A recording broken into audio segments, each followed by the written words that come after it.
Bayangkan kalau kiamat tiba-tiba terjadi. Begitulah agaknya terkejutnya kita. Kiamat terjadi tapi belum sempat berbakti kepada orang tua. Dosa belum sempat meminta maaf. Silap dan salah berapa kali kita kencing di kainnya yang bersih.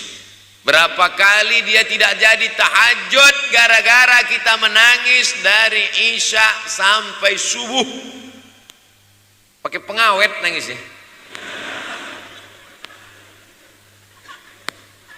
Tapi kita tak pernah sadar itu.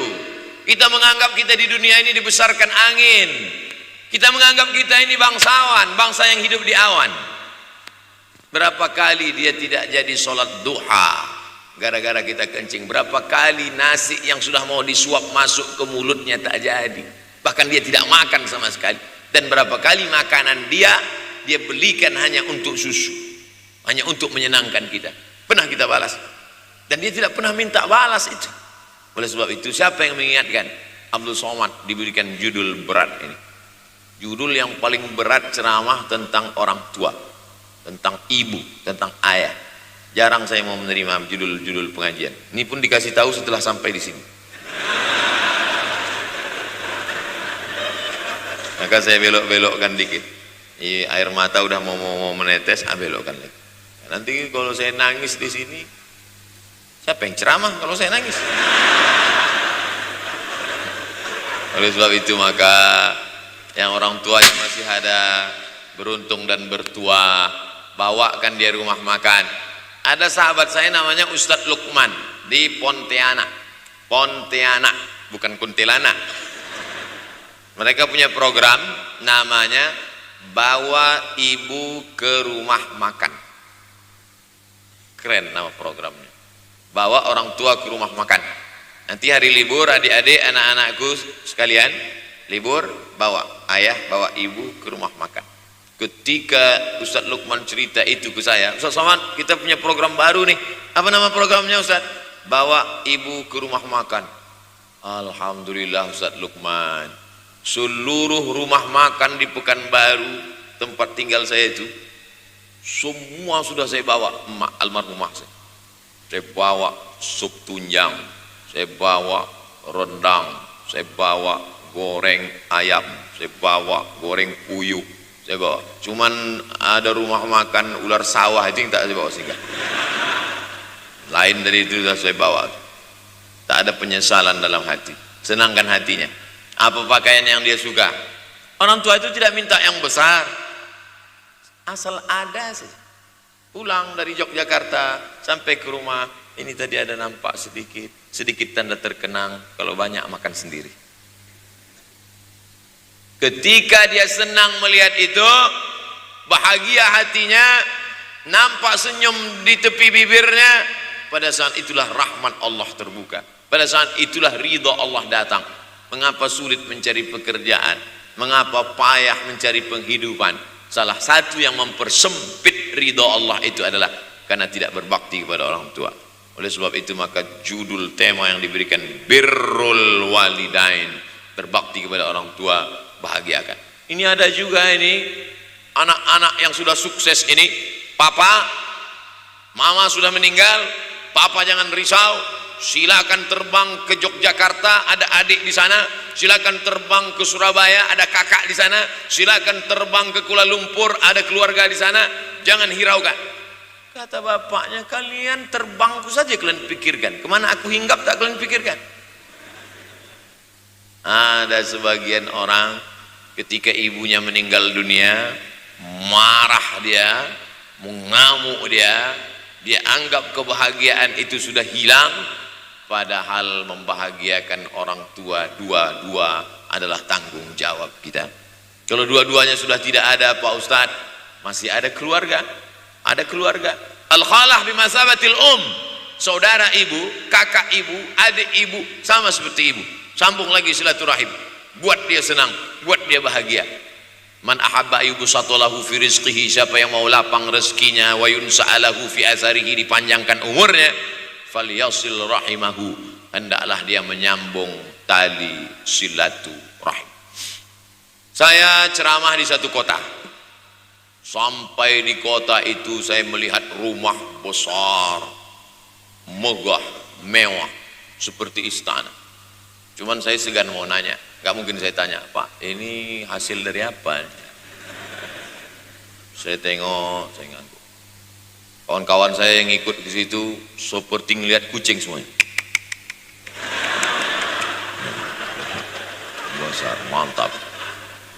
Setelah duduk, makan, habis makan, minum, habis itu Sohibul Bait yang punya rumah pun cerita, Ustadz Abdul Somad, iya Pak, dulu ini hanya bambu-bambu yang dikasih daun, yang dikasih terpal. Tempat apa Pak? Tempat ibu saya buat pengajian. Setiap tahun dibuat begitu, pasang tiang-tiang kayu, pasang terpal, daun-daun, pengajian ramai. Sampai akhirnya saya berkata, Bu, pengajian kita hentikan saja, stop. Saya tidak sanggup lagi pasang tenda, pasang terpal ini. Tapi akhirnya apa kata ibu saya? Nanti setelah saya tidak ada, pengajian ini terus kamu buat. Allah bukakan pintu rezeki Ustaz Somad. Inilah yang terjadi sekarang. Saya belikan orang tua saya itu rantai, saya belikan gelang, saya belikan cincin. Bulan depan saya datang, sudah nggak ada lagi. Mana gelangnya Mak? Nggak ada. Mana rantainya Mak? Nggak ada. Mana cincinnya? Nggak ada. Kemana? Itu kan emas mahal. Sudah saya jual. Untuk apa? Untuk bersedekah ke fakir miskin. Rupanya gelangnya, rantainya itu habis dia berikan sedekah fakir miskin. Tobatkah si bapak untuk berbakti? Tidak. Bulan depan dia belikan lagi. Sampai akhirnya diberikan Allah balasan melimpah ruah. Ternyata ini rahasia dari keberhasilan hidup, karena menyenangkan hati orang tua. Saya tak sebut nama, saya tak sebut lokasi, tapi yang mau berkunjung nanti saya kasih lokasi tepatnya. Saya kasihkan nanti alamat dari Google, saya kasih, supaya melihat secara nyata.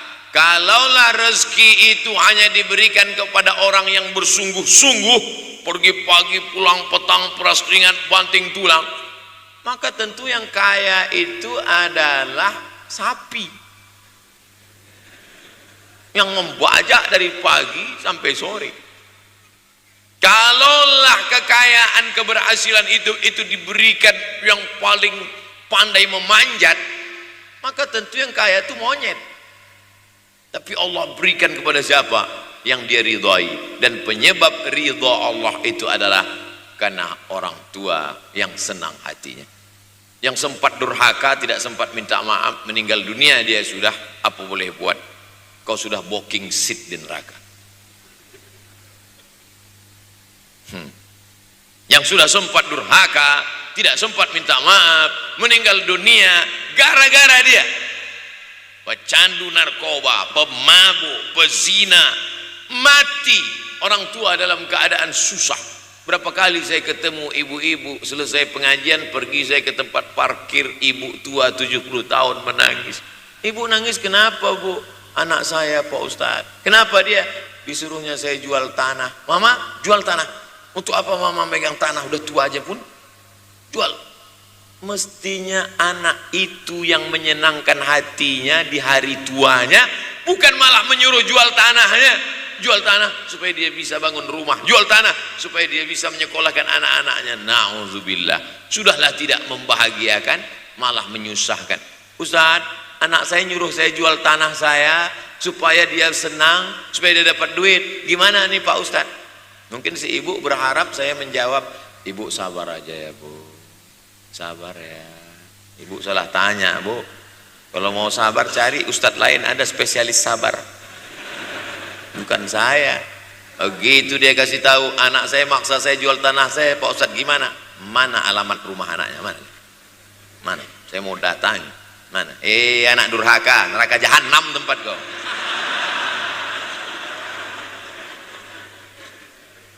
Tak mau dia ngasih alamat. Rupanya dia takut nanti anak saya malah marah sama saya, Pak Ustadz. Saya kasihan. Mudah-mudahan Allah berikan kekuatan pada ibu. Tapi cerita ini bukan satu dua contoh kasus. Ternyata zaman sanggup memperkarakan pengadilan hanya karena sebatang pohon kayu. Atau cuma saya yang dapat berita aja? Adik-adik ada juga dapat kiriman itu. Sanggup memperkarakan sebatang pohon kayu. Padahal kalau kau jual semua kebunmu itu, belum tentu dapat menebus. Datang seorang laki-laki mengadu kepada Nabi Muhammad SAW. Ya Rasulullah, ini bapak saya ini kurang ajar sekali. Bapaknya kurang ajar? Diambilnya harta saya ya Rasulullah. Gimana ini ya Rasulullah? Apa kata Rasulullah SAW? Anta wa maluka li abik. Anta sampai ke tempat kita jadi ente. Anta wa maluka, ente, harta ente, li abik, punya bapakmu. Jangankan hartamu yang di rumah itu, dirimu pun punya bapak. Nabi membela, seolah-olah Nabi berkata, apa yang diambil itu belum ada apa-apanya dibandingkan melepuh kulitnya untuk memberikan engkau sesuap makanan yang halalan thayyibah. Orang yang durhaka pada orang tuanya, insya Allah anaknya juga akan durhaka kepada dia. Oleh sebab itu maka jangan pernah durhaka. Kalau sempat durhaka lalu kemudian meninggal dunia dia Pak Ustadz, sudah meninggal pun tetap masih bisa berbakti. Pertama dengan doa, kedua dengan sodakoh. Kalau kebetulan rezeki banyak sodakoh. Kalau tidak ada rezeki melimpah, doa. Bangun malam, Rabbi firli wali walidayya warhamhuma kama Rabbi firli, ya Tuhanku ampunkan aku, wali walidayya, ibu dan ayahku, warhamhuma, sayangi mereka berdua, kama, sebagaimana Rabbayani shaghira, sebagaimana mereka mendidik aku. Coba kita lihat susunan kalimatnya, seperti ada kekeliruan kalimat. Na'udzubillah, mana mungkin kalimat Allah keliru? Allah ingin menegur kita, sayangi mereka sebagaimana mereka mendidik aku. Mestinya kalimatnya kan tidak begitu, sayangi mereka sebagaimana mereka menyayangi aku. Tapi ternyata sayang belum tentu mendidik, tapi mendidik pasti sayang.